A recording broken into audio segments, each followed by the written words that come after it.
भारत और चाइना के माबैन diplomatic front पर भी और फिर मिलिट्री फ्रंट पर भी कोई मीडिएशन हो रही है, मुज़ाकरात हो रहे हैं, लेकिन आज ये पता चला कि टेंशन्स एक बार फिर बढ़ रही हैं क्योंकि भारतीय मीडिया ये रिपोर्ट कर रहा है कि कुछ ऐसी एक्टिविटी हो रही है फिर से पेंगोंग त्सू लेक के पास। तो आपको क्या लगता है कि वो जो मुज़ाकरात हो रहे थे, क्या उन मुज़ाकरात की नाकामी का नतीजा है कि एक बार फिर से भारत और चीन के माबैन टेंशन बढ़ रही है?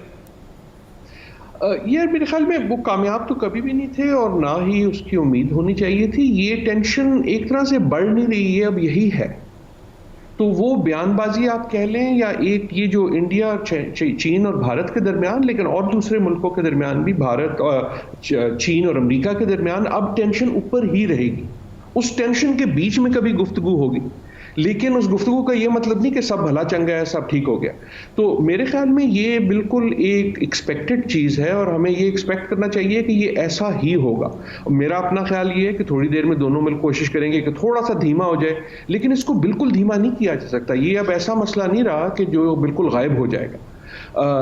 कोशिश सिर्फ यही है कि कहीं ऐसा ना हो जाए कि कोई ऐसी खुसूसन फौजी तौर पे कार्रवाई हो जो फिर बिल्कुल हाथ से निकल जाए।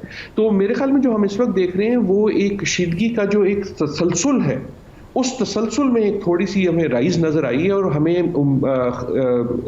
एक्सपेक्ट ये करना चाहिए कि ये राइज आती रहेगी।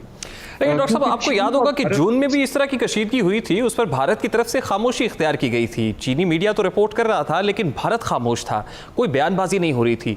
अभी ये जिस टेंशन को रिपोर्ट किया जा रहा है उस पर भारतीय मीडिया ये कह रहा है कि ये टेंशन बड़ी है। तो आपके ख्याल में आप ये कह रहे हैं कि at this point in time इसको करना, क्या भारत उससे क्या अचीव क्या करना चाहता है इसको रिपोर्ट करके? देखिए, एक तो भारत ये अचीव करना चाहता है कि मुल्कों की अपनी भी सियासत होती है ना, तो मोदी साहब पे जो प्रेशर पड़ा है उसके बाद, और अगर हम देखें कि जब से मोदी साहब की ये सेकंड टर्म शुरू हुई है तो शायद किसी चीज़ पे उन पे इतना नेगेटिव प्रेशर नहीं आया जितना चीन की जो कशीदगी थी उस पे आया कि जी आपने कुछ भी नहीं किया और आपने तो बस जी हार मान ली। उनका जो मीडिया था उसने अमूमन वो मोदी साहब के खिलाफ गुस्सा नहीं दिखाता, लेकिन इस पे दिखाया।